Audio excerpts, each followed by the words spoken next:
Welcome to the Cohn and Krueger show. I'm Grant Cohn. That's Larry Krueger. And we're doing pretty well. We haven't slept much. The Niners aren't doing that well. They're coming off their second humiliating loss of the season. The first one was with Trey Lance, and when that one happened week one, a lot of national media people totally wrote him off and said he was a bust and a bum, and they hated him.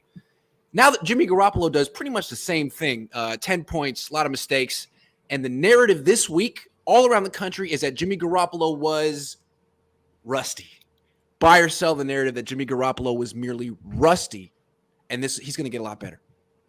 No, this is who Jimmy is. We've glorified him into, we've romanticized Jimmy Garoppolo into a player that he isn't.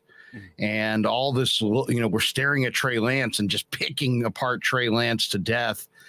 And nobody even mentioned that Trey Lance was there for a reason. He was there because Jimmy had shown flaws to the people, not to me, not to you, not to the fans, to the people who actually get paid hundreds of thousands of dollars, if not millions of dollars, to make these evaluations. And they evaluated that they needed to upgrade from him. And suddenly Trey's issues and struggles could not be tolerated. And everybody, Cowherd is just an embarrassment. I hate to single him out, but my God, I have evidence. And today it's like, hey, I'm not going to make excuses. And then he does a video where, what did you count the excuses? It was like 150 excuses. At least 140. It was ridiculous. One after another. It was impressive. The standard that he held, the two standards are startling. I think the best thing that I saw said about this 49er team is it is an excellent roster and a bad team. Blame who you want. You know what I mean? Yeah. Blame who you want. Point the finger at who you want. Who's that? I think Eric Davis tweeted that. Yeah, Eric Davis. Yeah, it was Eric Davis who tweeted that. He's like, blame who you want. Yeah, but it's a great roster, talented roster, and it's a bad team. Hey, you got to be a genius to figure out where Eric Davis is pointing you on that one. He's pointing you to the head coach. Yes, he is. Obviously the quarterback position is the biggest problem with this team, but who's responsible for this debacle? Tom Brady called up Kyle and was like, hey, I love what you're doing over there. I sure would. Gosh, Gio, golly, I'd love to play for you. And Kyle's like, it's Tom. What do we say? That's on you, Kyle. And now you're trying to make it work with Jimmy. And it's not going to work. Jimmy is not just rusty. Like, him walking out of the back of the end zone was not because he wasn't in training camp. It's because he's not good. The interception, he does that all the time, forces the ball over the middle. The fumbled snap, they're blaming that on the center. I don't know. I feel like what we saw from him is we've seen this game plenty of times, especially the last 12 months. The way the season ended, this felt like an extension of that. I don't want to hear about rust. Come on. Rust. That's terrible. That's a weak excuse. The people who said you can't blame rain. Well, if you can't blame rain, you sure as fuck can't blame rust. That's for sure. The bottom line, I think Kittle said it. You turn you're -3 in turnovers. You have a safety. You go 1 for 10 on third down. It doesn't matter what else you got. They got a historic defense here. They got 3 levels of pretty badass defense. They held Russell Wilson to one of the worst games of his career in his backyard on national TV against a team that he dominates like nobody else, and they still couldn't get the W. And when people romanticize Jimmy, I'm convinced they don't watch him play, because his issue of not setting his feet and stepping into his throws is not a rust issue. He does that. He's been doing that for years. And that's why he can't throw down the field, doesn't throw down the field. His ball placement is off. His throws literally sink like sinkers. That's how he plays. That's not going to change. That's just who he is. So I want to say, I'm done with Jimmy. I've seen enough. And the fact that we got 14 more in the queue is disheartening. I would rather see Brock Purdy at this point. And what I would like to say is, if Brock Purdy is a better option than Jimmy Garoppolo, I think, at this point, how many other quarterbacks on the street are better options than Jimmy Garoppolo? I have a name right now. Cam Newton. Not a big Cam Newton fan, but if Kyle Shanahan wanted to run that Trey Lance offense, I'm thinking Cam could do that. I'm out on Jimmy Garoppolo. I think we've seen enough. Well, I'll say this. There's, people scoff at the idea of Purdy. Oh, Purdy, you're like, it's Nick Mullins reincarnate, and we're all idiots. Brock Purdy is easily more accurate than Jimmy Garoppolo. And I've watched it. You've watched it. Everybody's watched it. If these guys switch jerseys in the middle of practice and there's literally people, oh, Purdy's small. Purdy's 6'1", 225. Jimmy's 6'2", 225. Right. That's so true.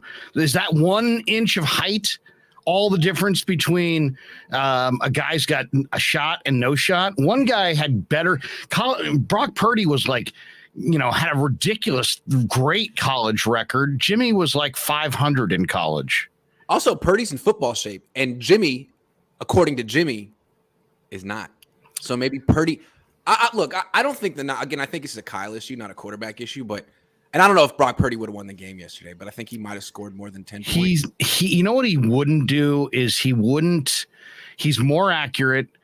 There's no doubt. And Jimmy's my biggest disagreement or flaw that I've noticed in Jimmy's game, I guess if it is, he doesn't see the field. He's like a point guard that doesn't see the floor. Yeah. He's literally the point guard of the offense, and he doesn't see the floor. Right. He had Debo going on a wide open look, never even looked at him. Yeah. The Purdy might have saw him. Yeah. Safeties don't need to worry about Jimmy throwing it over their head, and they know it. The book is out. I mean, that's a huge everybody's got a book. Yeah, the book is out on Jimmy. There is no book on Purdy. I'd rather have a quarterback with no book on him. Jimmy had his best stretch when there was no book on him. It's truth.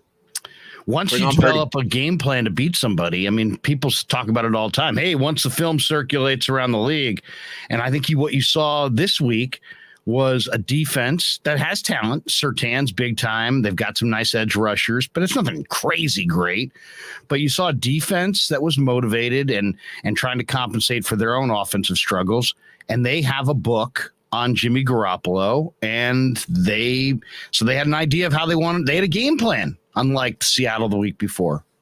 One last thing, Jimmy Garoppolo, I think they were saying like, well, we lost this game because third down and the turnovers, mistakes. Well, hold on, let's stick with third down for a second.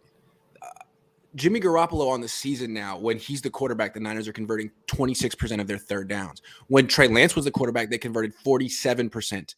So this is a locker room that was like not so quietly whispering to reporters after the Seattle game when Trey Lance got injured for the season that, hey, that's a tough break, but we're better off with Jimmy. No, you're not. Look at this offense. You can't convert third downs. I mean, if it's third and more than 5, you're screwed. And really, if he has to throw on anything other than 1st and 10, they're in trouble. They are not built to pass if they got to pass. Only time they can pass is if the defense is absolutely sold out to stop the run on that play. That's a bad spot. What has happened to Kyle Shanahan's offense? And I got to ask a bigger question. What has happened to the 49ers run game? Where is it? I got a question for you. Big question. I didn't see Jeff Wilson. Jeff Wilson picked up 55 of his 88 yards on 2 carries. Well, here's the question. Is Kyle Shanahan still an offensive genius? He's got a lot of talent on offense. He's got the best defense in the league. And this offense is ranked 23rd in yards and 28th in points. Is he still an offensive genius? Because if he is, he's going to fix this. He's going to figure this out, like now. Was he ever truly an offensive genius? I don't know. But I mean, yeah. How much of it can you just keep putting it on the quarterback and say, well, he just doesn't have the quarterback. Trey's too young and Jimmy's too flawed and this and that. It's the quarterbacks. And he's been here a while now. He's been here a while. He's the one that was like, I don't want to scout Patrick Mahomes because I'd rather scout CJ Beathard. I mean, he did that.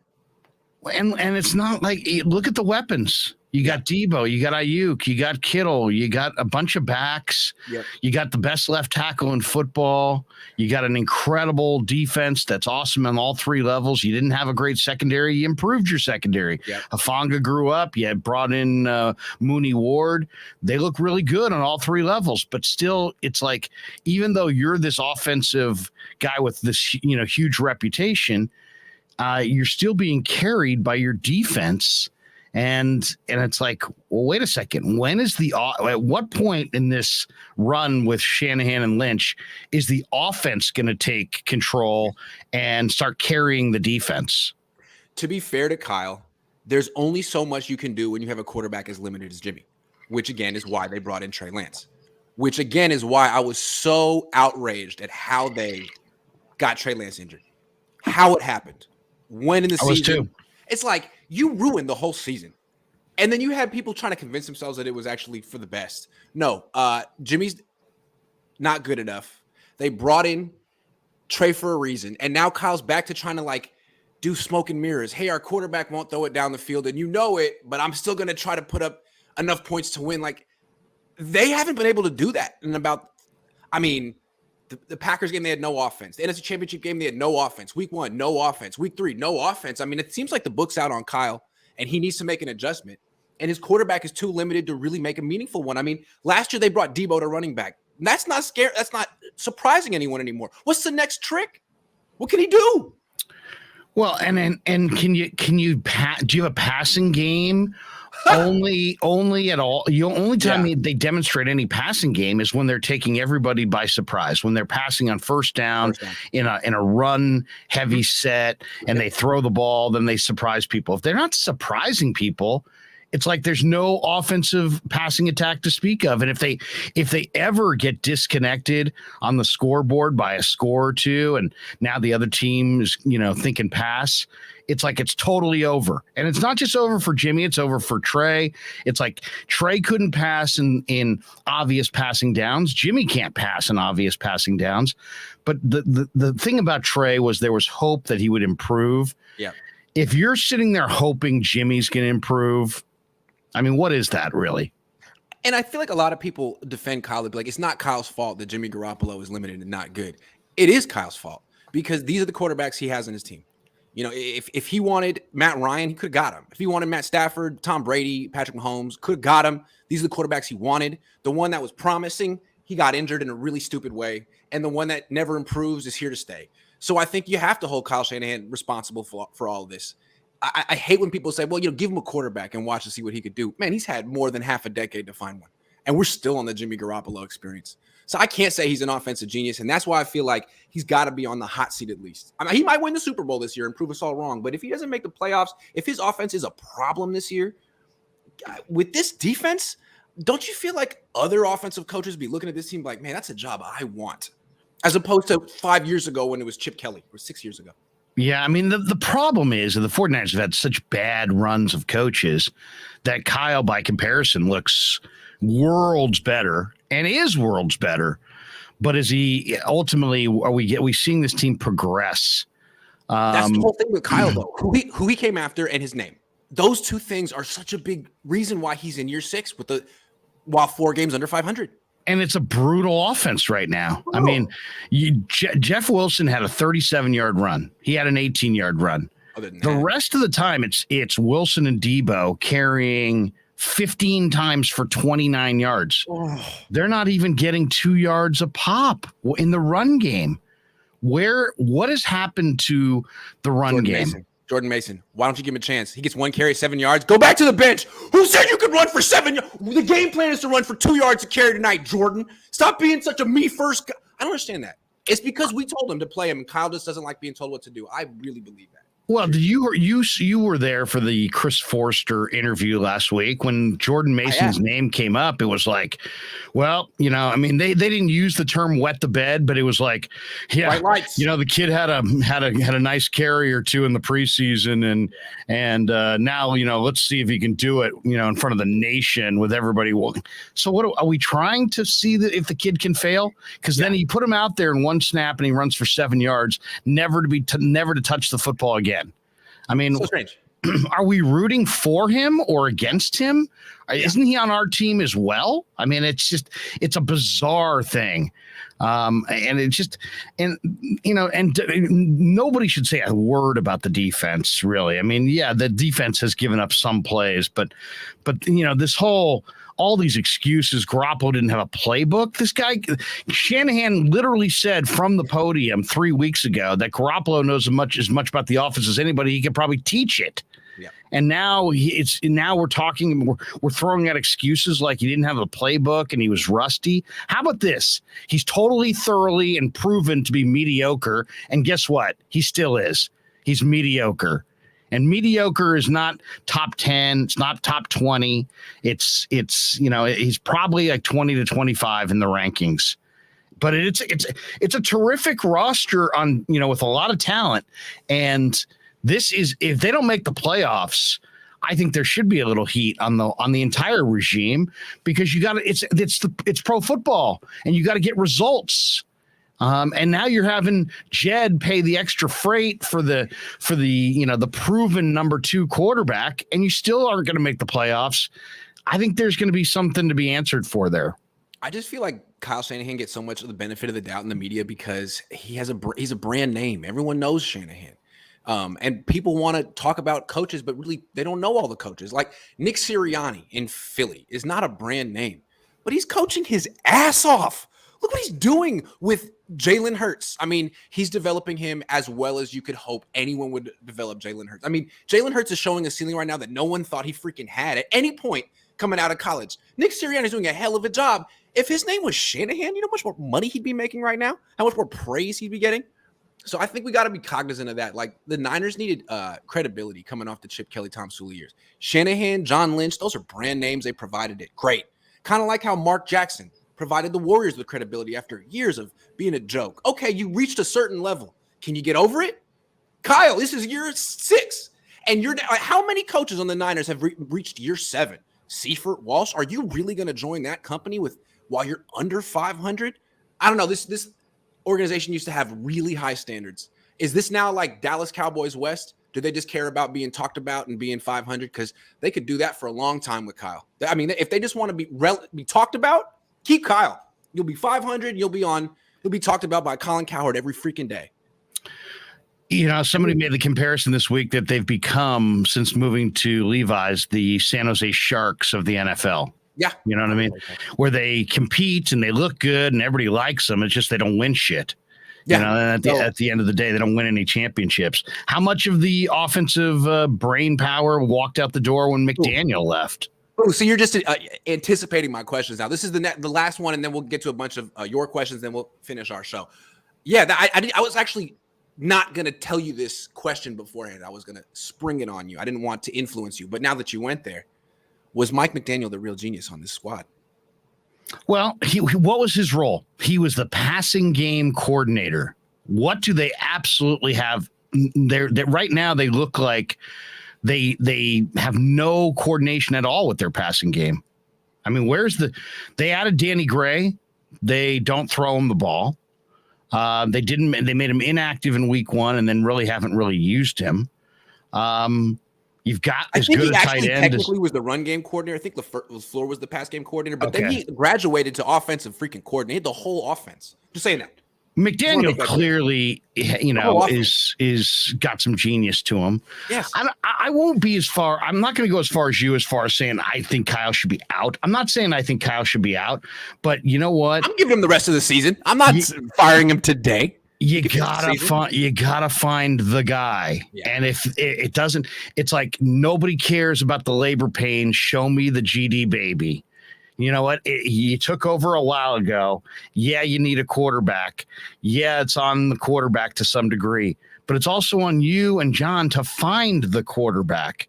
And so far you've presented Hoyer and Beathard and Mullins and now Garoppolo and Purdy. Lance and Purdy. Yeah.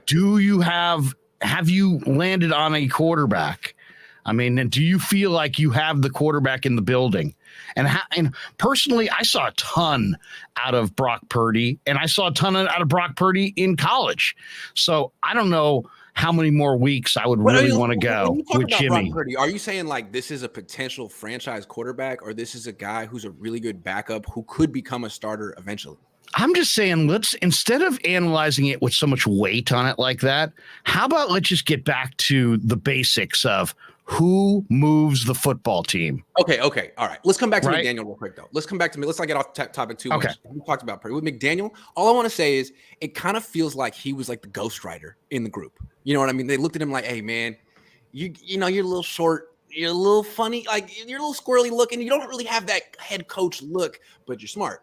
So why don't you be Kyle's right-hand man? Because Kyle's tall and he's got the name and Kyle's presentable. but you can give him all of his ideas. I don't know, maybe not, but it just kind of seems like he was the ghostwriter who finally got the chance to be a star, and all of a sudden it's like he is a front man.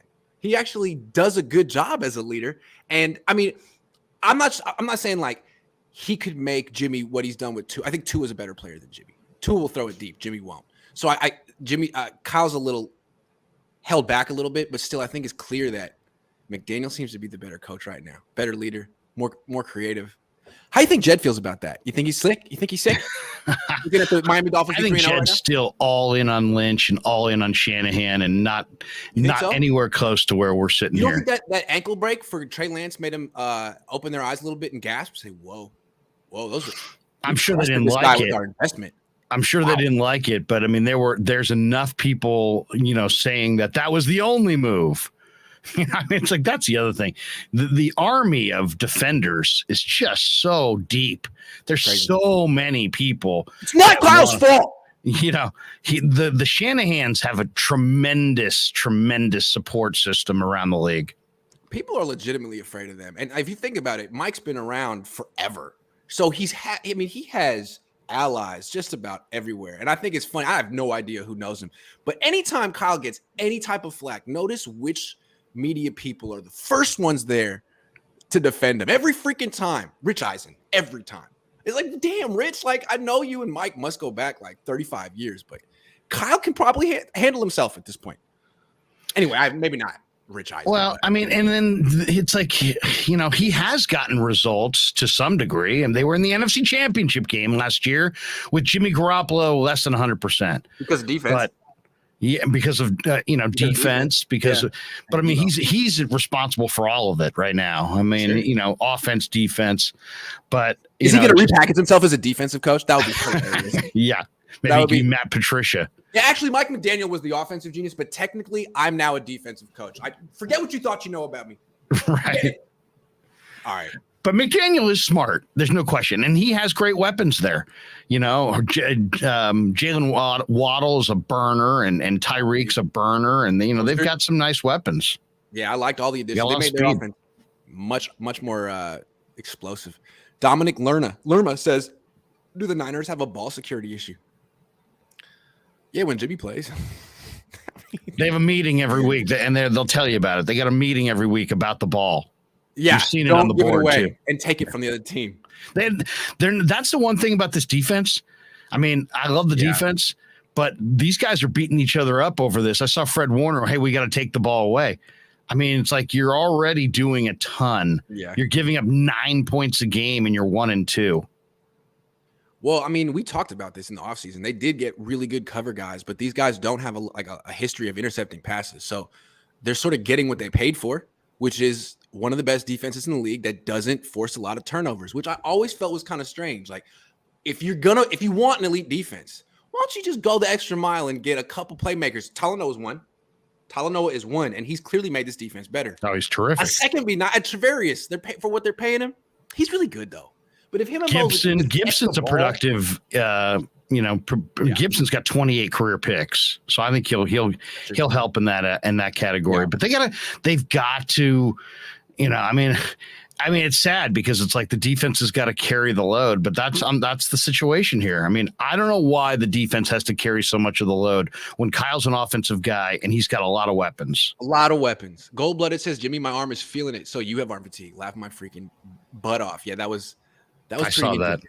Josh says, this is the most exhausted I've ever been as a fan. We'll beat the Rams next week and sway the fans back another direction. Round we go. That could happen. If the Niners win next week, all of a sudden they're back on top of the world, right? It better be the same game plan. You better run it down their throat, because without Trent Williams, I can't see you blocking their front. You're going to block their front better than you did in the NFC Championship game when they kicked your offensive line in the teeth and took your quarterback apart. We'll see. Like the last time the Niners faced the Rams shut down their run game. And the last time the Niners have gotten their run game kind of shut down when Jimmy's been playing the last few times they played. Trey was supposed to open it back up again with 11-on-11, but now he's gone. So I don't know. We'll see. Jeff Wilson Jr. better have a huge game, or Jordan Mason maybe Jordan Mason will save the Niners season week 4. They need to go to Jordan Mason. This is a run through, not a round kind of a game. Yeah. I think the one thing about the Rams is McVay got it into the machismo, back and forth with Kyle after the Niners kind of took their manhood in that first matchup at Levi's. Yeah. And so it wasn't until the NFC Championship game that McVay said, you know what? I'm not going to try to be tougher than these guys. I'm just going to throw it to Cooper Kupp, and they can't cover it. And that was game, set, match. End of story. Brian says Jimmy's biggest romanticizer is Colin Cowherd. Yeah, he very casually called Jimmy a B+ quarterback. What? B+. So only quarterbacks who are in the A range are better than him? Come on, Colin. Does he not realize that people keep receipts on some of the – you just buried Trey Lance for missing Tyler Kroft. And now, could you imagine what it would have been like if Trey had backed out of the back of the end zone? They would be using Jimmy as like, hey, Jimmy has his flaws, but one thing you can bank on is he wouldn't do this kind of a play. This is the kind of play that a veteran quarterback like Garoppolo would not have made. And people would have agreed with that point. Like, oh yeah, you're right. It's true. I have a theory. I think Cowherd knows Don Yee, the agent, because Cowherd has Sean Payton on his show a lot as a guest. Sean Payton's agent is Don Yee. And I don't know if Cowherd ever wants to have a relationship with Tom Brady. You got to be cool with Don Yee. So I have a feeling like Don Yee is very influential in the background and sort of helping people craft the narrative. B+ quarterback in your dreams. Has Flav come out of hiding? Nobody wanted the B+ quarterback. Tells you what a B+ means these days. Niners would kill for a B+ quarterback at this point. Yeah. Mango says, where is Flav? Mango says Kyle Shanahan's points per game league ranking since joining the Niners: 2017, 18th, 2018, 22nd, 2019, 3rd, 2020, 21st, 2015, 2021, 15th, 2022, 28th. It's true. What he is an offensive coordinator who gets a lot of yards, and when he doesn't get the points, he blames his players for not executing. Although today he took some – did you hear him? He actually took some I think someone told him, pick out 2 plays. It'll do you good. You'll win over some fans because fans are really mad at you. I mean, you could just say anything about Kyle and get 1,000 likes right now. Somebody he understands that it's time to own it. Yeah, and that's when coaches are on shaky ground when they start getting nice and professional and they start answering your questions at length. They're like, "Oh, did your boss talk to you?" I remember Jeep Chris started answering just giving soliloquies about stuff at the end. It's like, oh, you're getting fired for sure. Right. You're good. I'm not saying he's getting fired, but I don't know if you ever noticed that Trent Baalke, when he was on shaky ground, all of a sudden he was everyone's friend. He was coming to you at practice. Hey, how you doing? Like, who are you? Is that Trent? Jason says, what's up? What's Bill Cowher up to these days? Enjoying retirement. He built good run game and made Cordell Stewart a threat for a few years. Man, let's get someone who hasn't been out of the game for 25 years. The game moves fast. Yeah, how about Ken Dorsey before you go Bill Cowher? At least Ken Dorsey's got some serious fire. What'd you think of what Ken Dorsey did? I think when you spend 110 hours working on one project and you can't get just a ball snapped and down so you can try the field goal to win the game, the frustration and you're in living moment to moment, like these coaches are in those booths. It's like a nuclear war, and he just detonated on his notes and oh my God, it was awesome. I just noticed that no one else in the room reacted to him. It's like he wasn't doing that. I thought that was interesting. Like it never happened. They were all like putting their stuff away, and he's like going postal. I've never seen it, and maybe that's because they know that's him. Maybe that's what I was thinking. He must do that. Look, I'm not judging because I don't know him, and who cares? But at the same time, I was thinking, ooh, this guy might do stuff like this. So if he becomes a head coach candidate, there's people are going to dig into like what his emotional outbursts. I mean, it feels almost like Harbaugh-esque, right? How does he act on the sideline? That kind of stuff. I don't know. It'd be interesting. I like Kendall. And it's amazing because if you talk to the guy, he doesn't sound anything like he's even has that move in him. That's true. Yeah, he comes across as like nerdy. He's like, yeah. Well, he's like Opie Taylor or something. He's like the shucks, Howdy doody boy next door. He's like, hey, I went to Miramani and I'm a good guy. And he's I'm a good guy, and he's measured, and he's reasonable, and he doesn't get upset. He doesn't get angry. And that was like the moment. And then somebody from the Bills knew that was on TV, and they were like, let's block that out. All I'm saying is like, and this is probably neither here nor there, but like, D'Amico Ryans couldn't do that. You know what I'm saying? Like, if a coach of color does that, people will be very judgmental. And I think you see a lot of times coaches of color work very hard to like never ever do things like that. So for Ken, it's like, man, you might want to tighten up a little bit, man. A lot of coaches don't have the freedom to just do stuff like that. Although I don't know if he knew that was being live broadcast. I didn't know. I loved it. I loved it because it tells me the guy's all in on. He's not doing this because he wasn't good enough as a player and he's kind of just messing around trying to make a few bucks. No, this is his livelihood. This is what he's passionate about. He's all in on this. That's a good point. He's going to be doing this. He's going to be a lifer. You think? He's going to be a lifer. Yep. Manila Kid says, "Hi, Grant, Larry. That didn't feel like Niner football."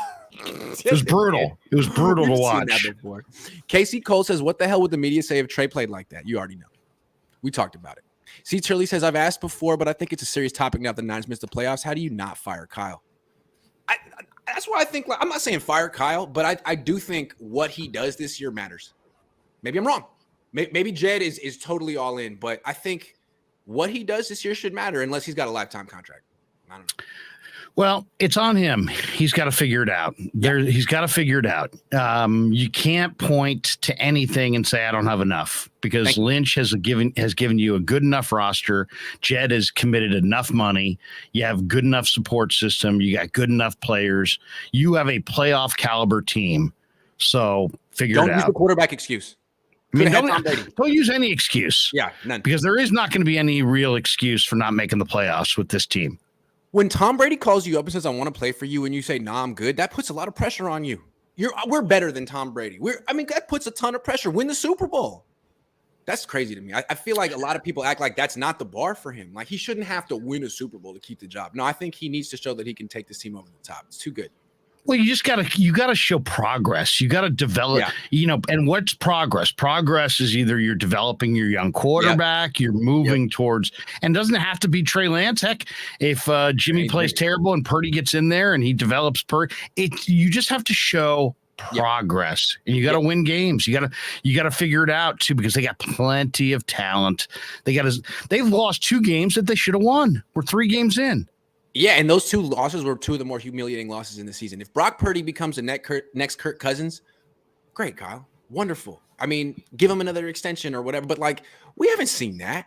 Kyle, show us something right now. And, again, I feel like the outlook for the rest of the season with Jimmy is bleak. A lot of people are thinking he's rusty. He's going to catch his stride, and the Niners are going to win a lot of games. I don't know. I kind of feel like the book is out on the Jimmy Garoppolo offense and that Mike McDaniel is gone, and there's only so many rabbits they could pull out of their hat with a quarterback who can't throw the ball down the field. I think this could get bleak, and I'd rather go with Brock Purdy, Cam Newton, Sam Darnold, anyone.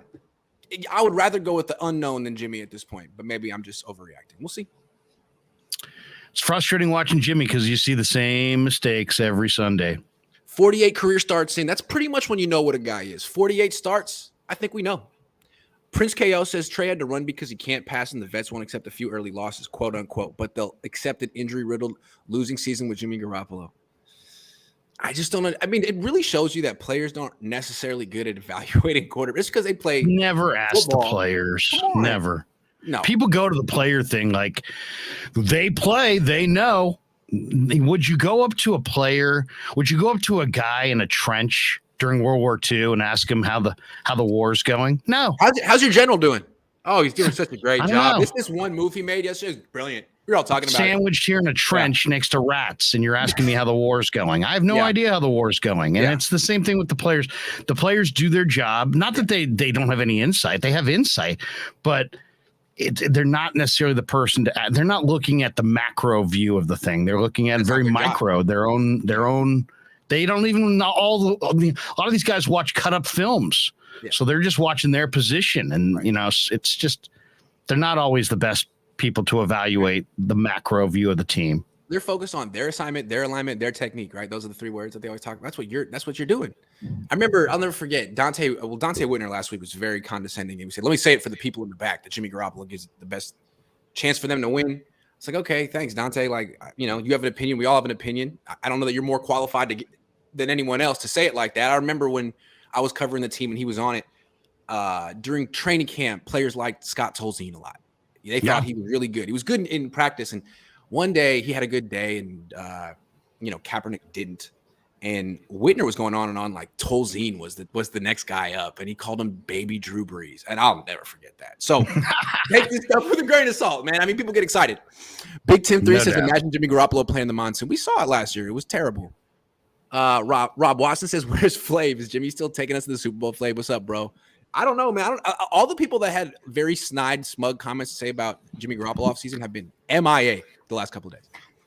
David says Eric Davis meant the water boys at fault, not Kyle. Oh, no. Eric Davis is good. Keith Murray said 2 more starters get hurt, Kittle back, and lose Trent. Yeah, this is a theme with this team. Injuries. Hey, Jed, we all know it. Season is over. Ooh, that might be a little premature. If they win next week, the season's not over. If they lose next week, this is a very important week for the 49ers. Jose, it is. Donald says, what's up, fellas? Please continue to keep it real and honor journalism. All the backpedaling and excuse making for Jimmy this week is appalling. It's like Jimmy deserves another chance after his 48th start. But Trey Lance after 3 is like, we've seen enough, Trey. That's enough. Mark says, I feel like I said my piece about this team last week, but just going to sit back, relax, and enjoy the implosion. Go Fins, my surrogate Niners for this season. Man, that's bleak. Jed, are you reading this? You reading this? Wow. Your fans, Jed. Now he's watching Miami. I feel it. Prince KO, thank you. Kev F says, beautiful people get infinite chances in America. Oh, that is true. I mean, look at me and Larry. We're on our 8th chances over here. Just off straight off good lookingness and handsomeness. Ominous 24 says, this is what happens when there is zero leadership in the head coach's office. Players from the team and can pressure the coaching staff. Hey, that's a legit point because I do feel like the players run this team to a degree. I'll say this too. You think the offense has felt pressure now? The defense gave you 9 3-and-outs. Yeah. 9. Yeah. 9 3-and-outs. You had all day and then some to get your offense going. Guess what? Guess who's not going to go 3-and-out 9 times? The Rams. Matthew Stafford and the Rams. Yeah. So you think you felt pressure this week. Wait until the Rams go up 17-0 on you in the second quarter and it's jailbreak on the quarterback. The whole thing's going to turn into a garbage time. Jimmy can't play from behind, at least like this. I mean, it's not just Jimmy, but Jimmy behind this offensive line. The Broncos had 1 sustained offensive drive, and they beat the Niners. Brian Klein said, is slow start Shanny a thing? Will they figure this out and contend by the end of the season? It's possible. I think he tried to combat all the offseason injuries by having lighter and lighter off seasons, and we saw what happened last year, 3-5 start. This year, he's talking about a lack of rhythm, and you've seen twice the team fall apart in the second half. That, to me, seems like a team that's not really prepared for 60 minutes of NFL football in September. 2 years in a row. I'd like to see a little follow-up, too. When Shanahan says, hey, the team had absolutely no rhythm in the second half. Okay, well, you're an offensive coach and have been doing this forever. Yeah. What do you do when your team lacks offensive rhythm to get that rhythm reestablished? Right. Because it might be time for that. Whatever that move is, whatever that play is, whatever that sequence of play calls is, whatever your trick of the trade to get your non-rhythm offense back in rhythm, it's probably time to bust it out. Yeah, Lucas says Banana Hands carried by his defense like he's carried by his last name. Let's say the Niners don't make the playoffs and Jed York could pull off a coaching tandem of Sean Payton and Vic Fangio together. Would anyone be mad about that? I mean, he'd be like, thanks, Kyle. These guys are probably going to do a good job too. I mean, I think if Jed plays this right, he might have some options. So let's see. Not saying that Kyle has to go, but you always want the best person for the job. Well, I'll say this. I threw out Ken Dorsey, but you know what? I think Shanahan, if you are going to do the dramatic move of moving on from Shanahan, you're going to have to replace him with a guy who has pelts on the wall, a guy who walks in and says, oh, yeah, that's my Super Bowl ring. Do you see it? That's what I'm saying. And Sean Payton can do that. Yeah, there's very few guys on that list, though. Very few. So, Jed, you got to start putting that list together. Get an index card, get some names, get some numbers, make some calls. That one guy said on the replay, first quarter, 3rd and 3, Debo wide open for a TD outside the numbers, and Jimmy Garoppolo looked straight at him and then looked him off and goes to BA, who was covered. Seen it Guess before. what? Jimmy isn't good. Not a B+ quarterback. I mean, Well, and then, you know, how many times has Jimmy bypassed the deep route to throw it in the middle of the field to a covered guy? I've never seen a quarterback who doesn't throw deep turn the ball over so much. How are you turning the ball over so much when you're not pushing it down the field? I mean, these are short throws, and you're still getting intercepted at a like above average rate. He is a low risk, high reward quarterback. B+? Nah, that's like a C-. That's in the C range. Yeah, Best I would not say B+. quarterback in the league. Played like a backup. Yes, Sal, agree. Haha says Kyle's final trick is a disappearing act. It seems like he's trying to figure out ways to throw the ball to Debo out of the backfield. The problem is Jimmy's not. He can't hit the one down the field. It was wide open for a touchdown. He underthrew it, and then there was an angle route, and he threw it behind him, and the pass got broken up.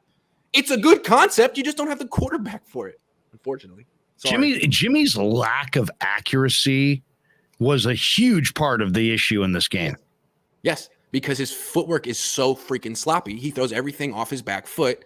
You can't be precise. Even the balls that he completes are not necessarily on the money. I mean, was it Debo that he hit Grant in the first half, where if he had led him perfectly, he had 2 steps on the defender and was gone. Instead, he underthrows it, and it was a completion, but it wasn't a touchdown. What would Bill Walsh think of Jimmy Garoppolo's really sloppy footwork? Just planting himself in one spot, never setting his feet, throwing off his back foot. Bill would have no patience for that. Anyway, Bill wanted consistency. The only thing consistent about Jimmy Garoppolo is the inconsistency that he plays with. That's right. He wanted consistent footwork, which led to consistent mechanics. Niner Gang Wolfcast says, freaking embarrassing. I put this way more on Kyle than anyone. Plan was trash, and the safety was more of a play call issue. If pass shotgun thoughts. Yeah, I'm starting to feel like this is a Kyle issue too. Like last year, he escaped criticism because we were all thinking, oh, Trey would have won that game, or who's the best quarterback? Now I'm thinking, man, I don't know that Trey would have won that game last night. Kyle was struggling with both quarterbacks. I mean, this is an issue that's bigger than which quarterback do you play. I think it's more of, is Kyle handling the quarterback position in the offense well? I think it's a Kyle issue now. I think it's a run game issue because let's be honest. What if Trey were healthy, he was going to be a middle of the road quarterback this year because of his newness and rawness. With Jimmy, he's proven that he is like 17 to 25 in that range as a quarterback. So how are you going to win, become a playoff team and contend for a championship when when most of the time Super Bowls are won by guys in the top 5 or top 10, and you got 2 guys who are rated between like 17 and 22. You have to have a dominant run game, and their run game is far from dominant. I mean, it's 2 yards a pop out. Right. They lose Mitchell, and I mean, what happened to the dynamic run game? They have no dynamic run game. I'd like to see a bit. I'd like to see them go out and sign either a speed back, unless Marlon Mack is somehow faster post Achilles than he was pre Achilles. I don't see the back here that even scares you in the open field. Agreed. Sid Brown says it's year 6 as Kyle's offense. We're witnessing a culmination of a slew of bad offseason decisions that you've chronicled for years. What I think is great is every time he decides he doesn't want a quarterback, that guy wins a Super Bowl immediately. So first it was Tom Brady, and then it was Matthew Stafford. I think he wanted Stafford. He just couldn't get him quickly enough. Rams get him Super Bowl. So which quarterback that the Niners didn't get this year and could have is going to win the Super Bowl? You know, is it Matt Ryan? He just beat Kansas City. It's not Matt Ryan. Who is Matt Ryan looks so old. Looks terrible, but at the same time, he's better than Jimmy. Kirk Cousins going to win? Matt Ryan is better than Jimmy right now. I'm just going to, I mean, not that I think good. Matt Ryan looks bad to me. I know they won yesterday, but Matt Ryan is not the Matt Ryan from, no, he's not. 5 years ago. His arm is not what it was. No, Josh Wyatt says that I tell you, I hated that move. Only thing worse than taking a developmental year is bailing on your development year at the last minute, signing Jimmy Garoppolo and running Trey into the ground. Yeah. And what I don't like is they're like, okay, so we didn't develop Trey as a passer. We got to run him. Well, you didn't develop him as a runner either. And we saw in the games that he played, he took too many hits. He really needed to get a feel for how to run in the NFL. And you didn't develop him that way. So, like, you compare him to Jalen Hurts. Jalen Hurts ran the ball 600 times in college. So did Colin Kaepernick. This was everything is relatively new for Lance. Just want to say that. I mean, what Lance did as a runner at the FCS level is not replicable in the NFL. Right. You can't run over linebackers and stiff arm D linemen like he did at North Dakota State. So it was always He had to learn. fool's gold. Yeah, I mean, there was always going to be an adjustment period. The way he played there was not going to translate. So you had to you drafted him based on his traits, and you were going to, it was incumbent on you and your coaching staff to coach him up. Yeah, that's right. And it seems to be going very slowly. Like with Jalen Hurts, they're coaching him up, but they're also using him the way he was used in college. He ran the ball a lot in the SEC. He knows how to do this. This is not a transition for him. It's what he does well.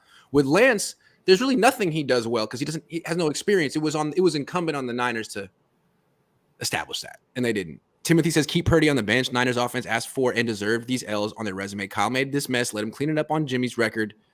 Wow, that is angry. But I feel you. Jed, these are your fans. Kyle, these are your fans. Just point it out there. Josh says, if we don't make the playoffs, I see a lot of great players out of gas and wanting to start somewhere fresh. Time to win now. Yeah, we're going to talk about that. I wonder about the real big stars in the defense if they're looking at the offense being like, are you guys ever going to figure it out? Locke, JG, and Darnold enter a quarterback battle. Who wins? God, those quarterbacks are awful. Wow. What a low bar that is. Yikes. I'll go with Garoppolo out of those three. Man, no, I honestly, I would go with Locke. I gotta go with Locke. At least Locke will cut it loose down the field. You can't give me a quarterback who won't throw it down the field. I just think once the book is out that you're afraid to throw it down the field, this is too much the defense doesn't have to worry about. The rest of the offense becomes too tough. You have to have a genius. Brandon Harrison says Jimmy Garoppolo was bad, but talk Kyle's play call on that safety. Play action from your own two line. Don't take a genius to know that was a bad call. Yeah, that was a play action screen. From deep in your own end zone. And to his credit, he said that was a bad call. That was a bad call. I shouldn't have called that. Best thing that happened there was the safety. Yeah. It could have been a pick six. It was a pick six. But you got to know, I don't care. Yeah, Kyle took that on him, but come on, man. That's like Kerr. Yeah. That's like Steve Kerr saying that Andre Iguodala stepping out of bounds in the corner on his jump shot is his fault. No, it ain't. It's just something that you say to, cover your players. Mario says, Grant, last night was a disaster. This is not good. Jimmy cannot hit wide open players, and Kyle cannot get the ball to his best players. Man, DEFCON 2. Did you see that Kittle, Debo, and Ayuk had a combined 2 touches for 5 yards in the second half?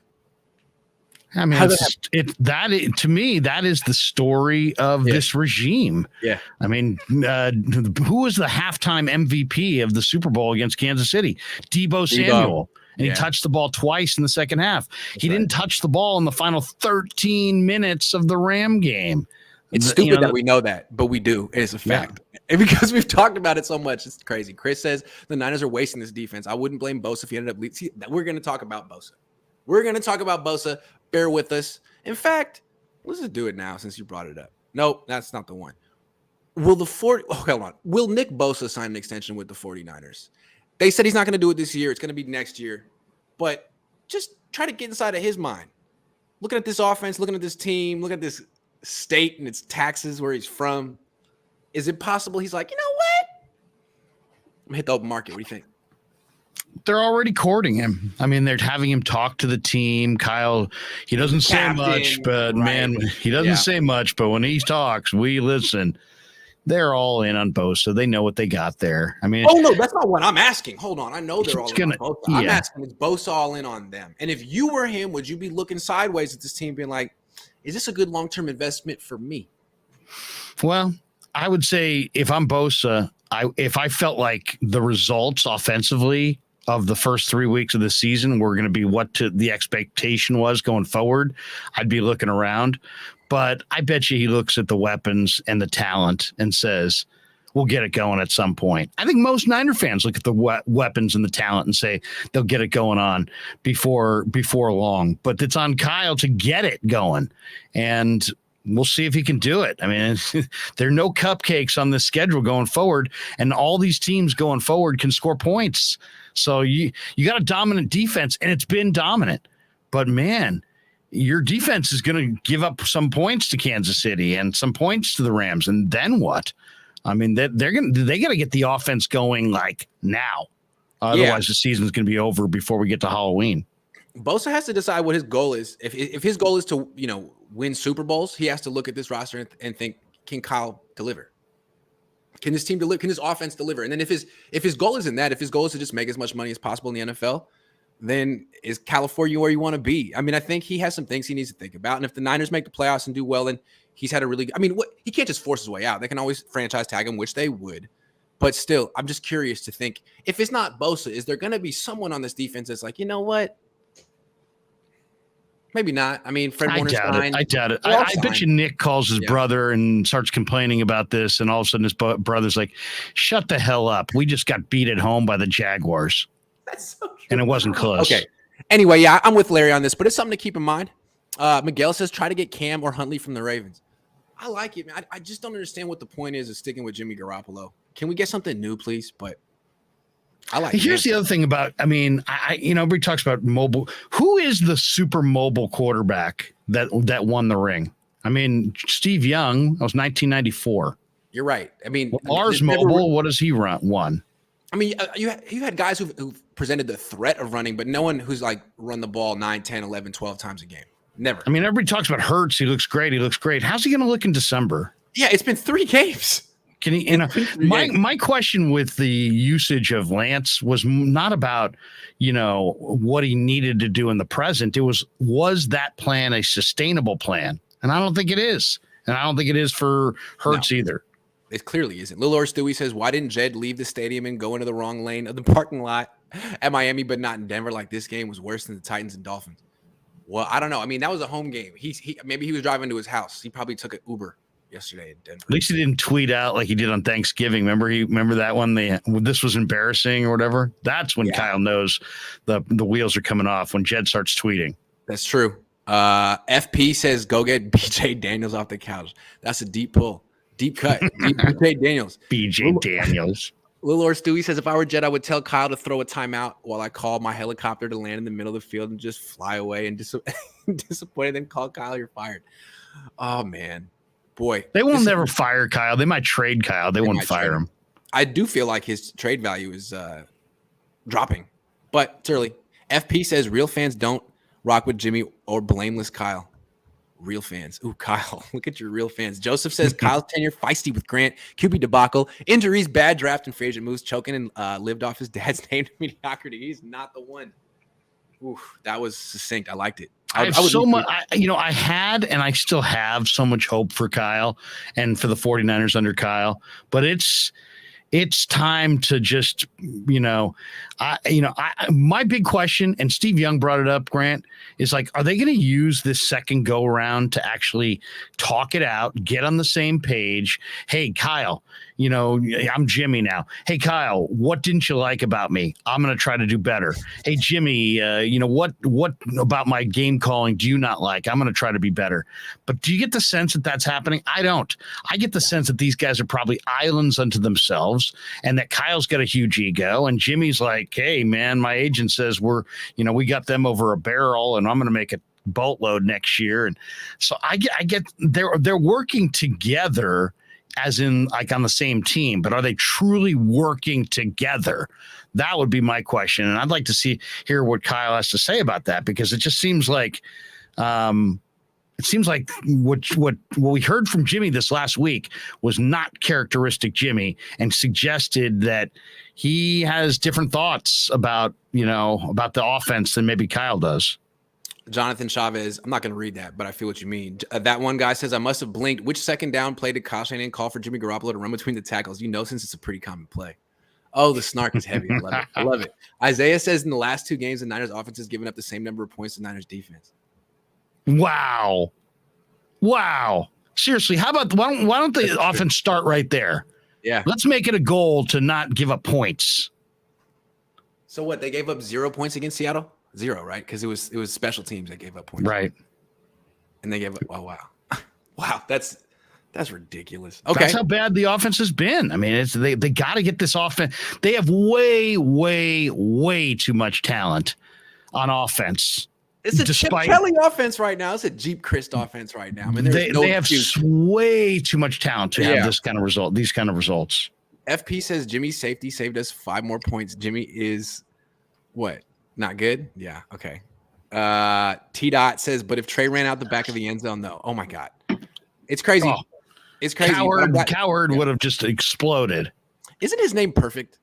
Josh says we're one Purdy. Yeah, it's perfect. We're one Purdy 50-yard pass away from having a three-way quarterback controversy. Bring on Purdy, please. Please bring on Purdy. Let me ask you this. Let's just say Jimmy went into the Ram game, pulled a hammy. They went to Purdy. He played well. Stick with him. Oh my God. Would they stick with him? Would they stick with him? Yes, they should. He might get better. That's my thing with Jimmy. He's not getting better. Give me anyone. I would take Sam Darnold over him because Sam might throw down the field. Might get better. Jimmy, no, never gonna happen. I think Purdy's calm. I think Purdy is more calm dissecting what he sees at the line of scrimmage than Jimmy. And Jimmy's what, a 8-year vet or whatever he is. FP, you're cracking me up with this BJ Daniels stuff, man. BJ Daniels has been retired for like 8 years. He's like, why are you talking about me? Josh says, I always know a joke. I know I always joke about Hoyer, but he's on a team. Hoyer. How about what if the Niners traded for Hoyer? How about Beathard? Jonathan Chavez says, karma for players saying it felt like Niner football for Kyle and John keeping Jimmy. For fans saying Jimmy would have won the game. We are predictable. Yeah, I felt like football god karma. Like, oh, you wanted this? This is what you wanted? Okay, here you go. Here's exactly what you wanted, as if you were surprised. Inability to pick franchise quarterback has us at this point. Yeah, that's the one thing. That's bingo right there. It's not Kyle's fault. It's not Kyle's fault. This is Kyle's fault. He's had opportunities to get franchise quarterbacks, passed it up so he could do this. And that's on him. Yeah.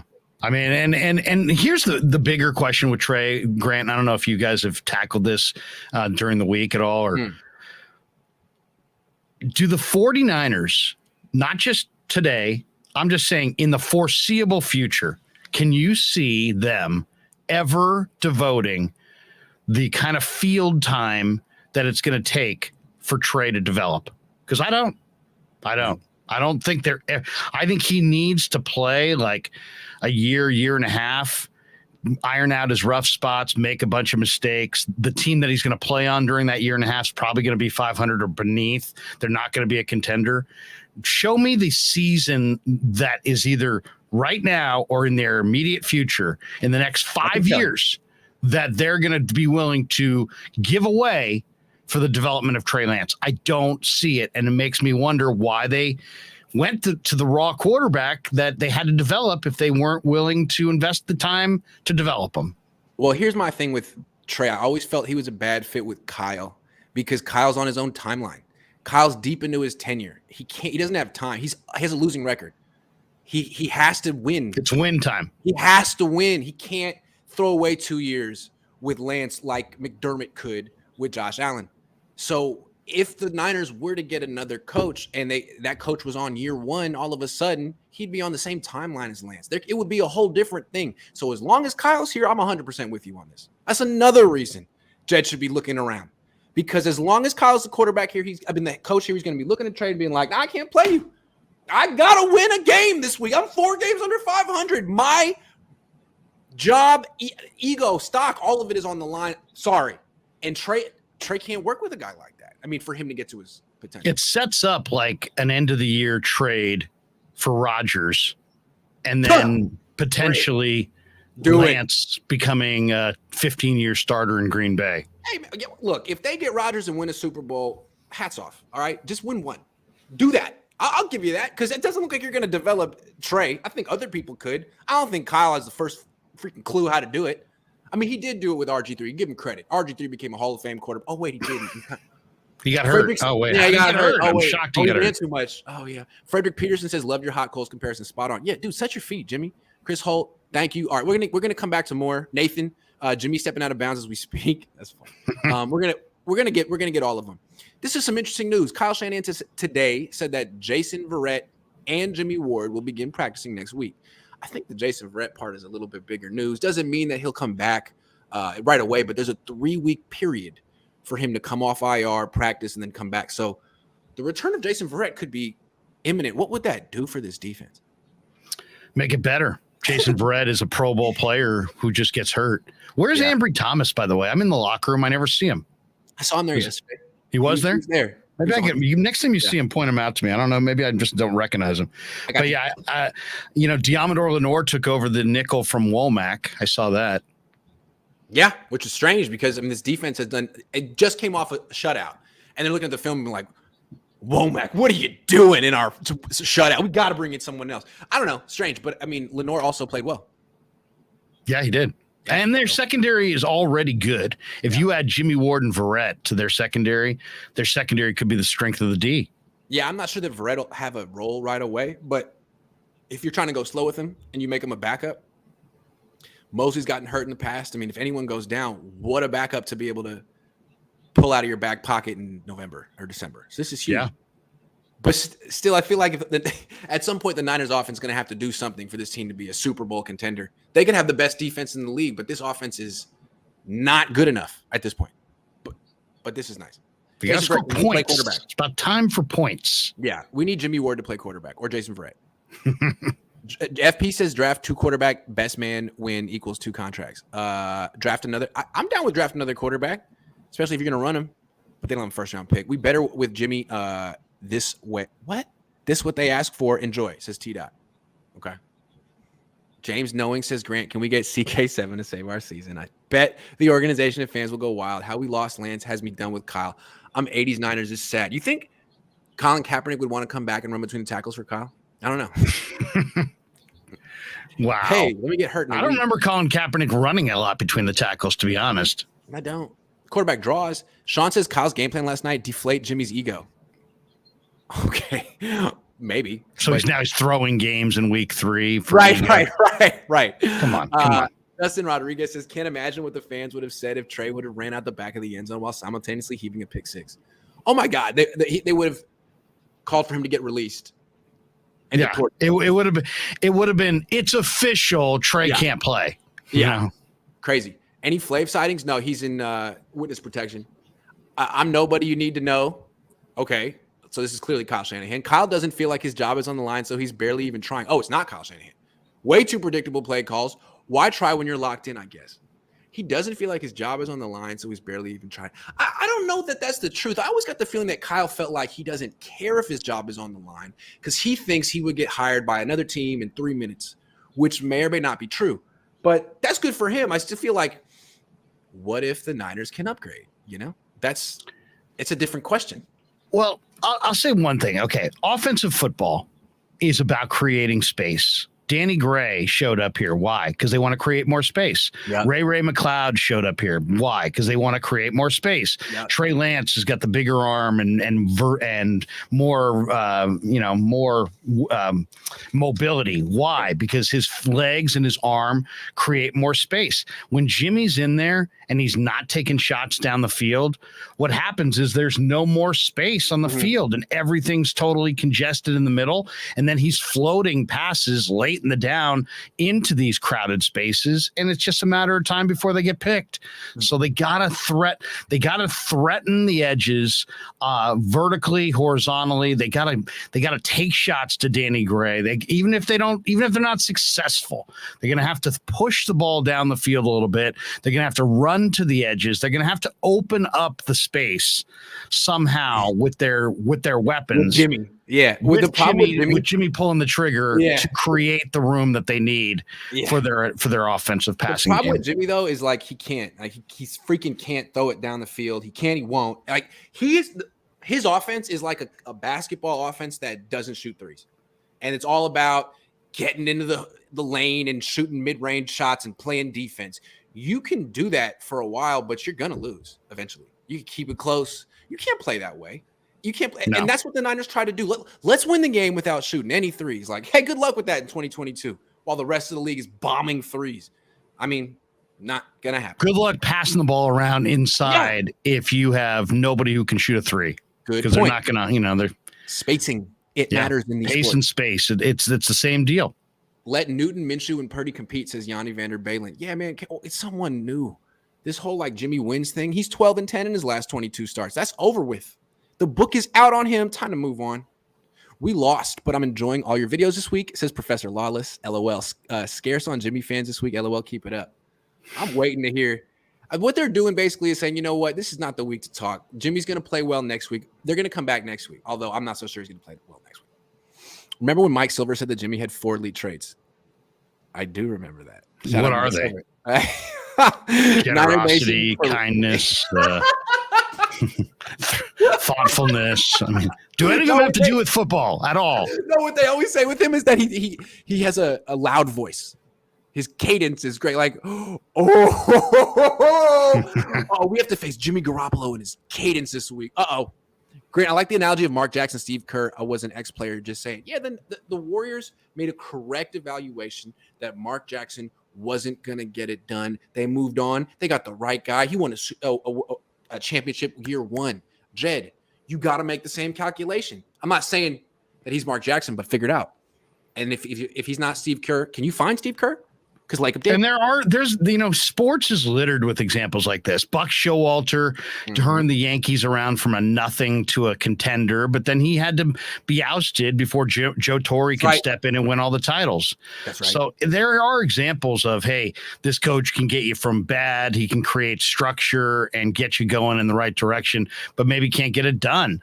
I personally think with Dusty and Alou and finally getting to Bochy. I mean, Bochy was the guy who got it done. I mean, the Giants were good for a long time. Bochy was the guy that got it done. Mark Jackson preached defense and changed the culture to a more of a defensive culture. But ultimately, they went from Jackson to Kerr, and they took a huge step forward. So I'm not saying that they can't get it done with Kyle, but Kyle's got his whole offense is predicated on this run game. So it may start with getting the run game going somehow, some way. Especially in this game against the Rams. He's definitely not going to be getting Jimmy going because that's not happening. He ain't to No. Ominous 24 says, I think it's time we talk about Jimmy's wobble. Nah, I don't really want to talk about Jimmy anymore. Can we get Brock Purdy, please? King Geo says, how do you turn the ball over so much when you don't throw deep? Damn, Graham. The only thing consistent is inconsistent. Damn, Larry. Oh, yeah, we bring out the big guns today. Matthew Sanders says, wait, are we cool with the fact that Peyton turned a blind eye to headhunting and targeted violence? Are we cool with that? Sincerely asking. You know what? The whole bounty thing is, there are many, many coaches that walked into their room and said, guys, here's a C note. Somebody knock out the quarterback and you can have this C note. So is that morally questionable? I guess. The whole game is violence. Yeah. The whole game is controlled assault. So really, what are we talking about at the end of the day? I mean, how you motivate him. I mean, it's a fair point. It's a fair point. Fair what he did was bad. He deserved the suspension. He served his time. The guy won us. Do you want to win a Super Bowl? I don't know. That's the question. Do you want to win a Super Bowl? If you're cool with the way things are, then don't make a change at all. Sean Payton, I mean, he has his own history, right? That's tough that he's got baggage. Maybe he's not the right guy. Bill Walsh hadn't won a championship when they hired him. Steve Kerr hadn't won a championship. Find the right guy, whoever it is. I'm not saying it's Sean Payton, but you got to interview him. You got to hear what his plan is, what his vision is for your team. It might be great. How could you say no? Matthew Sanders says, wait, oh, we got you. Brady is 45. F it. Call Joe Montana. Okay. All right, I got another question for you. Yeah. Trent Williams going to miss he could miss 6 weeks or more with a high ankle sprain. Pass protection already was an issue. How do you expect the Niners offense to find a rhythm and get things going without Trent Williams the next few weeks? All right. In a weird, perverse way, I'm going to look at this as a bright spot. Okay. Which is already a massive stretch because you're talking about I'm open-minded. I'm all ears. When you have Tom Comptons of the world, pass blocking edge rushers, no. But when you have I'm throwing Colton McKivitz in that Tom Compton role. He's a younger, more upside Tom Compton, but he's still a guard playing center, shorter arms, doesn't have the length of a tackle. I'm saying what the Niners need more now than ever is they need a run-heavy game plan that doesn't say, Jimmy, it's on you. Right. It's a run-heavy game plan. And guess who I want to run? I want to run everybody. Jeff Wilson, Jordan Mason, Deebo Samuel. Wait for this one. Brandon Ayuk. I Marlon want to Mack. see Ayuk in the run game. I want to see Danny Gray in the run game. Right. I want to see them take the ball. What Garoppolo cannot do is he cannot be trusted. He's super inconsistent. So you have to manage him the way that Kyle managed him when they went to the Super Bowl. Take the ball out of his hands, run it a ton. Run it to your receivers, run it to Kittle, run it. Just run it behind these. Behind you, basically got a 1 tackle, 4 guard offensive line. So just run behind your run, because I think you got a much better chance to run behind Colton McKivitz than ask Colton McKivitz to block Leonard Floyd. It's true. Here's the problem, though. The Rams know that's coming. And what they're going to do is what they did in the NFC Championship game, which is on first down, just bring in an extra defensive lineman, load the box, shut it down just by alignment and through personnel, and force the Niners either to pass on first down or to fall behind in the chains. And the Niners haven't had an answer to that yet, but I'm with you. Like, yes, the upside is this finally gets them to commit to the run game the way they should have all year. It's just play with tempo. How about a little bit of a hurry up? There you go. They have when you have no offensive rhythm, and that's them. They have no offensive rhythm. Play fast. Yeah. Play fast. Teams that have no offensive rhythm oftentimes speed it up. Speed it up, run to the edges, have an incredibly diverse, complex running attack, and run it like 65% of the time and see if it works, because you're not going to be able to drop back. One, what do you need to do to beat the Rams? You got to dominate the time of possession. You got to keep Stafford on the sidelines. You got to make first downs. You got to give your defense a chance to be Studley. You've got this awesome defense. Limit their exposure, and they got a chance to tee off on an old quarterback with a bum elbow. But you got to dominate the run, and you have to dominate the time of possession. And they don't have a runner they can lean on. They don't have a one-back guy. So lean on Mason, lean on Wilson, and run your receivers. I just think Take it's the ball tough. out of the air. I just think it's tough to lean on the run game that much and be that unbalanced when your quarterback doesn't contribute and he just hands off. That's why, again, I say get Cam Newton. He's not a great quarterback, but he can run the Trey Lance offense. The Jimmy Garoppolo offense isn't going anywhere. The Trey Lance offense at least could do the things you're saying in the run game. Run the ball 65% of the time. They're not going to get Cam Newton, but I firmly believe he's a better option than Jimmy. Prove me wrong, Jimmy. Nick says, with the injuries we are taking already and the position holes Niners are lacking, there might be a chance we don't make the playoffs. What teams will be in the playoffs in the NFC if this is the case? I don't know. Rams, Eagles, Packers, Bucks, Philly. Yeah. A little early for that. FP says easy to shut down run with no quarterback threat. That's exactly what I'm saying. Like, easier. Professor Lawless said, I mean, look at how much when you say, other than those 2 runs, the Niners run game was DOA last night. Other than the 2 runs. Professor Lawless said, 2 yards of carry. Yeah. Professor Lawless says, didn't Bosa say they would be fine this season as long as Trey didn't mess up? So when is he going to address Jimmy? Ooh. No, Niner fans are right on it this year. Oh, that's it. That goes right back to the Kittle comment. Kittle said it. He said, hey, look, you're -3 in turnovers. You commit a safety, and you go 1 for 10 on third down. Nothing else is even worth discussing. You're not winning if those 3 things happen. Yeah, Zachary says Debo wasn't the same after being targeted. L. Knight. Kyle, he wasn't even on the injury report today, and Kyle wouldn't say what was the issue with him when he went down. It looked bad. Bad. I thought his leg looked like he got wrenched. I don't know. But he came back. Mikey Niner says 19-7, 10 points. No wonder deep POFF with losing record. POFF. Yeah, but that's a good defense. Those are their numbers. The Goose says Niners need to sign Dr. Disrespect. He showed up to training camp throwing 70 yards with no warm-up.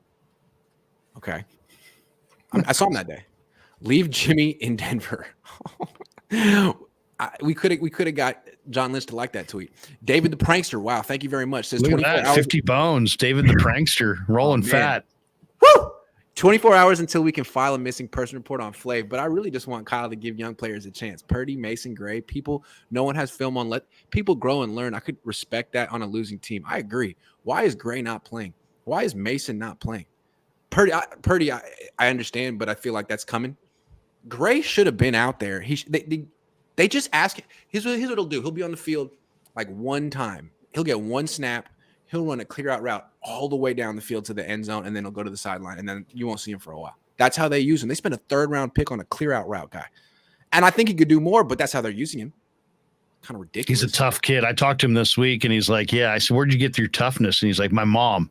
My mom gave me my toughness. Nice. I want to see Danny Gray, man. He ran 4.33, but he plays like 4.25, 4.29, and that, they haven't had that kind of speed in a long time. Put it on the field. Let's see what it looks like. Carson Knutson says, what's both of your predictions for the end of the season record? It's looking like a 9-8 team to me. I don't know. Yeah. I picked them to win the Super Bowl with Trey, but I don't like them with Jimmy. Sorry. I gotta see. We gotta see them. Do they have an equation to win games? What's their equation to win games? Because you would think it's a run-heavy scheme and Garoppolo throwing underneath, but you're gonna have to take some chances down the field. The Debo cheat code isn't working. I really feel like that was a big part of their success last year. They went to it midway through the season. There was no film on it. Teams were unprepared, and they sort of added little wrinkles every week. This year, everyone's prepared for it. It's not winning you games. So what is it? Is it Jordan Mason? Maybe it's Jordan Mason. It could be Jordan Mason. I think it should be. I think Jordan Mason runs hard. There's no question about that. Absolutely. If we lose the Rams, go 1-1 at Carolina, Atlanta, and then face the Chiefs with 2-5 looming, gonna get ugly. Yeah, could absolutely could. Really ugly. If they beat the Rams, though, all of a sudden the Niners are on top of the world yet again. They're in first place in the division. That's right. Creole Bougie has a great name and gives me $1, which is quite generous. Thank you. Mark Dunn says, did you see Coward's take on Jimmy this morning? I was laughing so hard I spit out my Cocoa Puffs. What an idiot. Does Jimmy's agent pay a subscription fee? That, to me, I feel like that's kind of obvious. Is the agent giving him talking points? Because, wow, he has all the excuses. And also, and don't say you're not going to make excuses if all you do is make excuses. Good point. These aren't excuses. Weird. Yes, they are. Creole says, here's another $1. Thank you. FP says Jimmy has a D1 skill set. Tell me I'm lying. You're just killing me today, FP. I lost you. Scribe says they're going to bottom out this season. We aren't a contender. Trey comes back with no pressure because this is a 7-win team. Ooh. There'll always be pressure. That's bleak. There'll always be pressure. That's true. Good point. Yeah, I mean, are they going to be willing to give Trey the time he needs to develop? And if they aren't, I'd rather see them move him than sit there and just sit there and, we're going to pick him apart again. We're going to pick him apart again. When are you going to give him the runway to improve? I don't know. It's hard to envision, man. It really is hard to envision. Especially if Kyle's here. Ethan M says all of Kyle Shanahan and Prince's are doing better than him. McDaniel, the opposite of the Belichick tree. Yeah, it's the opposite of the Belichick tree. He is a great coach developer. A great coach, not quarterback developer, coach developer. He is. C4 Clever says D allowed 9. Jimmy Garoppolo had 12. Too bad. 2 went to Denver. TF Flav. That was code. That was Morse code, I think. Yeah. Damian Jasso says the season is over. BTW, you're 6, and Kyle hasn't had a back-to-back winning seasons. Yikes. And I was looking, George Seifert got fired after going 12-4, never won fewer than 10 games in a season. Now, he did inherit a great team, but still, that's some serious consistency. It is amazing, by the way. The Niner fans, it's like, Jimmy G, the people that are so pro Niners, be like, Jimmy G's 31 and 18 as a starter. Yeah. Oh, so wait, now the record is the bottom line? Damn right, that's a bottom line. Kyle's 4 games under 500. Well, come on, the record is not excuses. There's not. I mean, the record doesn't reveal. He's one of the great coaches. 30. Oh yeah, well he inherited a really good team. Okay, either the record matters or doesn't matter. It matters for Jimmy. It doesn't matter for Kyle. Well, the standard changed when Eddie DeBartolo was here. Seifert, he went 3 years without winning a Super Bowl, and Eddie was like, "Okay, that's enough. That's enough, right there." 3 years? Now it's like, oh, well, we made the playoffs last year. No one thought we would go that far. Isn't that a great thing? Yeah. APB out in Flav. Flav, are you alive? Should we look for you? Shreddy Murphy says, Cowherd, a.k.a. Michael Scott, today. Of course, Jimmy Garoppolo was Michael Scott. He is a lot like Michael Scott. The things he said are ridiculous, but he likes the way it sounds when he talks. Surgery didn't have playbook, etc., but Trey not ready, right? Just mad Trey dump. Ooh, I'm not going to say that out loud because I don't know it's true, but streets talking. Rob Watson said, Trey should have been starting since Houston and passing, not triple option counter bash. Bad coaching all around. Worst part is Trey, by all serious account, looked potentially as elite passer? We'll never freaking know because still everything with Trey Lance is a small sample size. We still don't know what he does well or poorly. No idea. It's great. No. Ryan, love you, man. Cap was a better runner than Trey. Trey is a better quarterback than Cap. Cap ran 5 times per game. Trey ran 13 times per game. Ryan is very clear-headed on this one. I feel you, man. That's a good way to look at it. Miguel said Sean Payton and John Lynch would be a good duo, and spoiled kid Kyle Shanahan who breaks all his brand new toys. Yeah, man. If you could keep D'Amico and John Lynch and just bring Sean Payton in, just saying. Edgardo says Bosa and some for Lamar Jackson. No. Lamar. I like Lamar, but I mean, Lamar doesn't have a ring. And Lamar runs. Lamar got hurt last year. Runs a lot. C4 Clever says Niners should get Dan O at least for good footwork. OB. Dan Orlovsky. Yeah, absolutely. I love how he celebrated last night. That was super funny. What a monkey on his back. Edward Neal, $2. Thank you. And I'm almost caught up. I'm 10 minutes behind. Okay. Eloy says we should start booing like Denver does so Kyle start getting some heat. They were definitely booing Hackett yesterday in that game. They were counting down the play clock in the last game. Jimmy G will find a way to hand off to a defender. He fumbled backwards last year. Missed a lot. Just jumped on. Good to see you, Dave. Dave Barclay, why can't Kyle call some kind of decent pass game along with the run and please more Mason?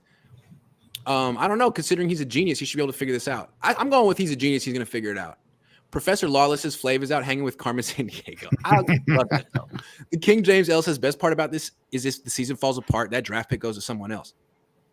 Miami. This also falls back in the pick. Yeah, this also falls back in the Niners for not getting good quarterback number 2. Mike McDaniel's looking really smart. He was probably like, hey, trade with Miami for Trey Lance, and then goes to Miami. Hey, thanks, Kyle.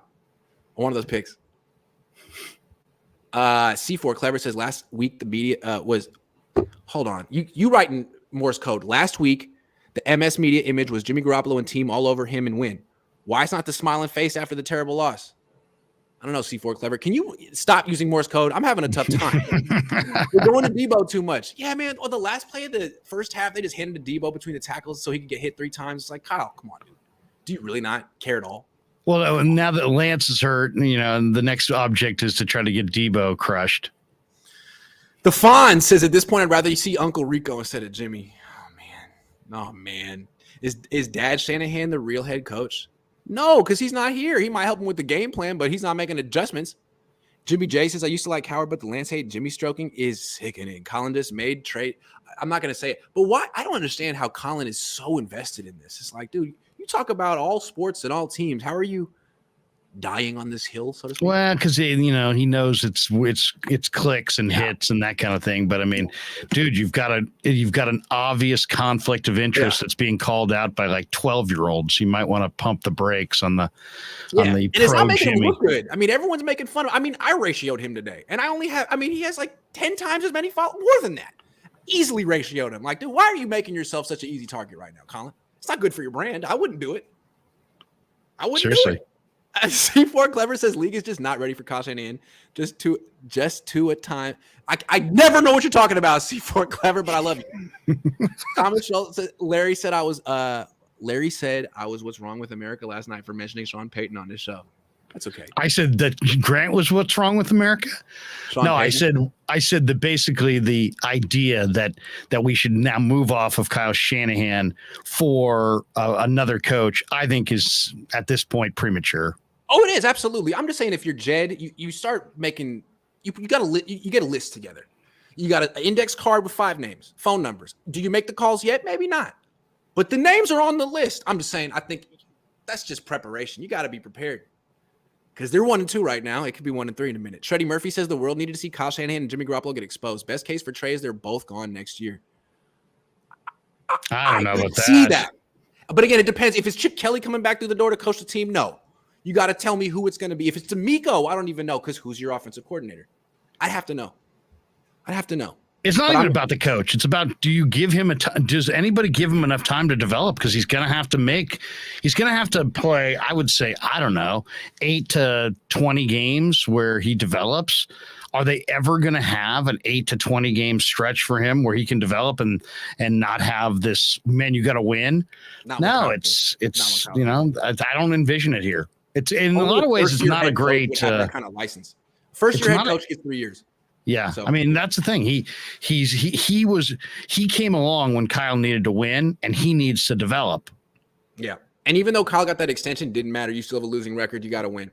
Jed apologized in the Harbaugh era, but not now. It's crazy because Harbaugh won. What were you apologizing 44, 19, and 1. Yeah, what were you apologizing for?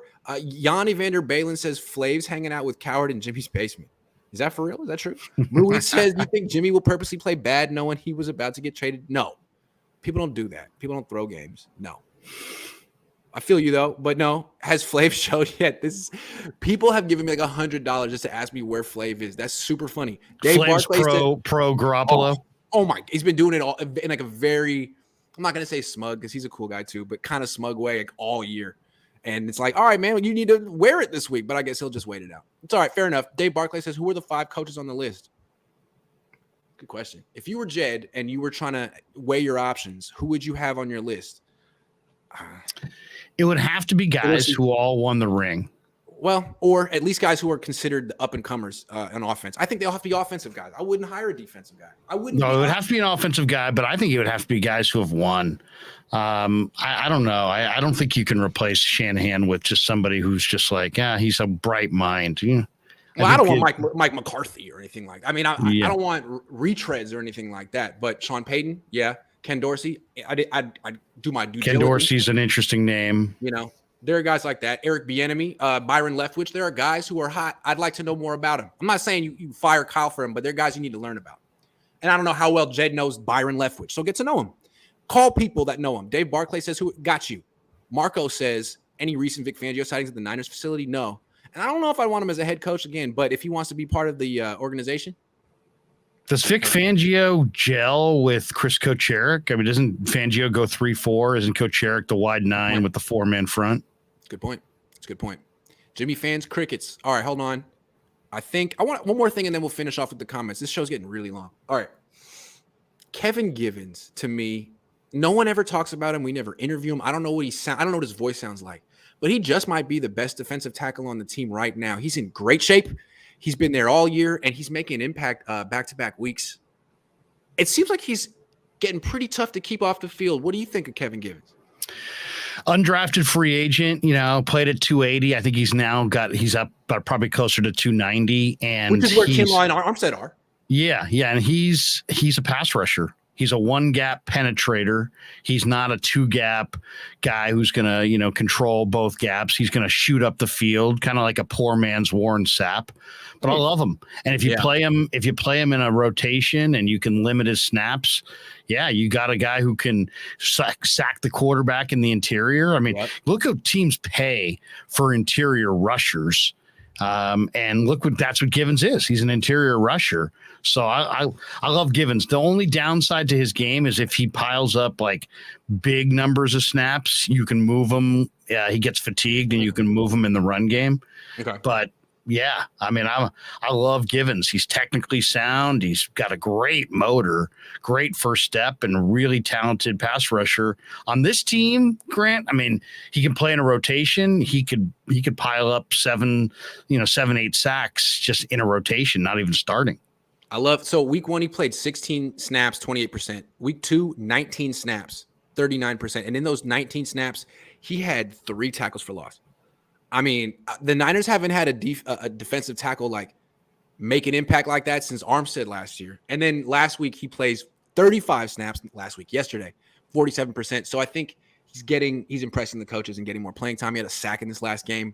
I don't see how you keep him off the field. I think he's got to be part of a rotation now because look, Kinlaw and Armstead are doing their job against the run. And our question with Givens was like, would you be able to do that? Well, run defense was really nice last night. And he gives you an actual pass rushing threat, which Kinlaw and Armstead haven't provided yet this season. So, this guy's huge to me, making an elite defense even better. They have 2 starting caliber lines right now between Drake Jackson and Amenahue. Yeah. Those guys on the outside, and then Ridgeway, who's enormously strong, and Givens, who's a really quick 1-gap penetrator. They literally have 2 lines of guys that could start. Absolutely. Drake Jackson looks like he's ascending too. He just between stunt. Him, Givens, and Bosa. and Armstead went healthy. My thing with Armstead is we're talking about the word of the day. The phrase of the day was football shape. Jimmy Garoppolo said he's not in it. Kyle said, yeah, that's true. I asked about George Kittle. He's not in football shape either because if you've missed time, you're not in football shape. Okay, so Eric Armstead missed all of training camp, came back, played a little bit, got hurt. So I don't know when Eric Armstead is going to be peak Eric Armstead. He's going to have to be on the field and not get hurt and not have setbacks and all that stuff. So that's down the line. Kevin Givens is peak Kevin Givens right now. And it happened fast, but he's in his prime and he's a good player and they got to play him. And I think they know that. That's good. Yeah. I did an interview last week with Kinlaw, and I asked Kinlaw, who's the guy that you admire the most? Who's the guy you model your game after? He could not say enough good things about Armstead. Oh, wow. He loves Armstead. It's like Armstead is in a way, it's like the perfect combination, right? It's like you got Kinlaw who doesn't play with leverage and needs more technique and needs to improve. And then you got a guy like Eric who's done all the work and is functionally way stronger than he was when he came in the league. And and putting those guys together, advantage Kinlaw for sure to be playing next to Armstead. Yeah. Also, I feel like when they drafted Kinlaw, when I watched the film, I said, oh, that's Eric Armstead 2.0. And that's a very specific type of defensive tackle, big, tall guy who, if they get their pads lower, they get a lot of push. But I like the other style of defensive tackle too. That's Givens, the really low to the ground, like Aaron Donald, Warren Sapp type. Not that he's that good, but it's a nice compliment to the two that they already have who were so similar.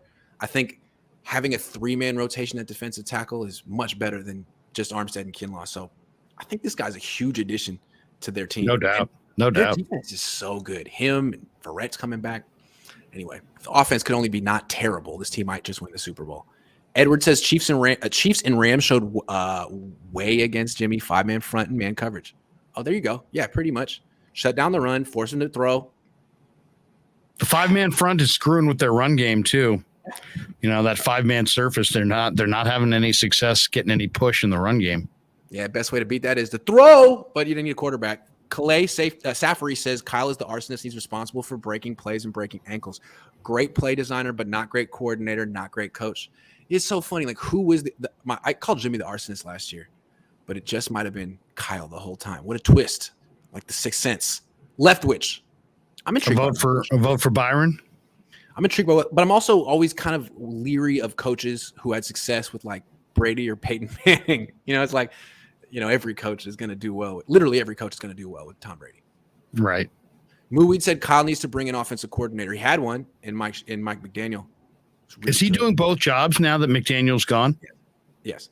And now he has like a run game and a pass game coordinator. And so I guess I don't really know what the responsibilities are, but there is no offensive coordinator other than Kyle. Professor Lawless says Jimmy said a few teams wanted him last week. For real? For real? Let him. Do they want him now? C4 Clever says, okay, let's try this. Kyle Shanahan is too ahead of his time for the league. So smart, he knows the future of the league is every man is a running back and runs between the tackles. Flav is, yeah,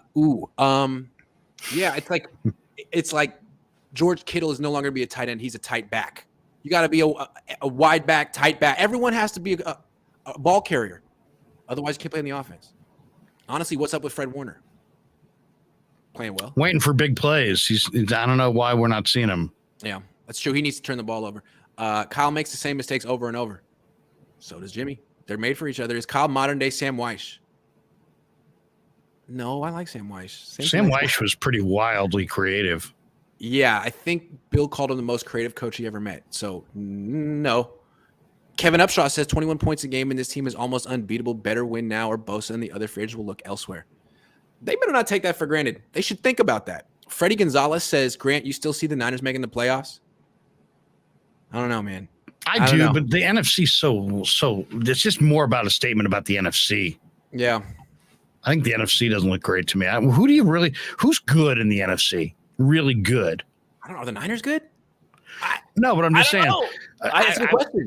Is there any team that you've seen in the NFC this year? I mean, I watched Bucks Pack yesterday. Those teams don't look awesome to me. And those are like the top contenders. Philly looks pretty good right now. We'll see if they can keep it up. Big Dave Barclay's coming through. Thank you. Call Sean Payton. You missed my message about firing Kyle. He's not a winner. Oh, I'm sorry about that, Dave. This really is a stacked roster. I've been watching Niners since Joe Montana and used to go all the practices here at college. Niners were my family. They're not the same. Wow. It's week 4, but I feel you, man. It really is a stacked roster. And if he's an offensive genius, if he's as good of a coach as a lot of people say he is, what's the excuse, man? It's a great team. You should be able to close the deal with a great team. It's not like you have to overachieve with this group. You got it all. You got the quarterbacks you wanted. So there are a lot of people, by the way, who, when Trey wasn't playing, didn't play up to their standard, were using the stacked roster as the reason that they had to go with Jimmy. There you go. So win. So now they're going with Jimmy. It's time to go. Veterans and head coach on this team have grown accustomed to losing. They don't look angered or motivated and almost seem unbothered by it. I feel like there just needs to be something new and fresh. Like they've been together for a long time. They haven't gotten over the hump. They've blamed each other, and it's kind of weird. I feel like the dynamics in the team are weird. They're not as tight as they used to be. Maybe I'm wrong. When's the next Cohn phone? Haven't seen it lately. I'll do one this week. I've been a little busy, but I promise I'll do one this week. I'll get back to you. King Leonard says, just joined right now. Love the content, Grant. Thank you, man. I appreciate it. Devin Smith says the offense is outdated. It looks like last year's offense. You think Monday will be a bounce back game or a dud? Better be a bounce back game. It's going to be a long freaking year. Dustin the Gale says Mike Florio somehow still managed to throw shade at Lance after this game. LOL, the Niners were so concerned about Lance that they kept a quarterback like this around. Now we're taking backhanded shots at Lance through the evaluation of Jimmy. Movie says we run the ball way too much, but then again, we can't throw it either. Well, it's the catch-22. Rhino G says just let Jimmy Garoppolo just play. Ask Jimmy Garoppolo. Hold on. I'm going to read this. Kyle Shanahan. Let Jimmy Garoppolo just play. As Jimmy Garoppolo asked for freedom, notice all the passes Jimmy Garoppolo failed. This is not on Kyle, and Kyle takes the L for the safety. WL. He gets a win for Kyle, loss for Jimmy. That's what he's saying. That's amazing. Well, I'm not going to argue with you. T&K Hunting Gear says, does Kyle have the fortitude to bench Jimmy if he has 1 or 2 more bad games? I honestly think Brock Purdy deserves a chance to see if he can carry the team and make smarter game decisions. What does the locker room want? Are they going to ride or die with Jimmy if he has a couple more bad games? It seems like Kyle hasn't been eager to overrule them. I don't think we're going to see Purdy till the season's lost. I think you're right. But could we get Cam Newton? No, probably not either. All right. That was the longest show of all time. Thank you very much, everyone, for your donations. Thank you very much, Larry, for your time and your insights. This was fun. No problem. Goodbye, everyone. Thank you. Oh, Carol. My 2 favorite guys. Thank you. Appreciate you, Carol. That was very nice. I appreciate you. Thanks, Carol. Guys. See ya. See ya.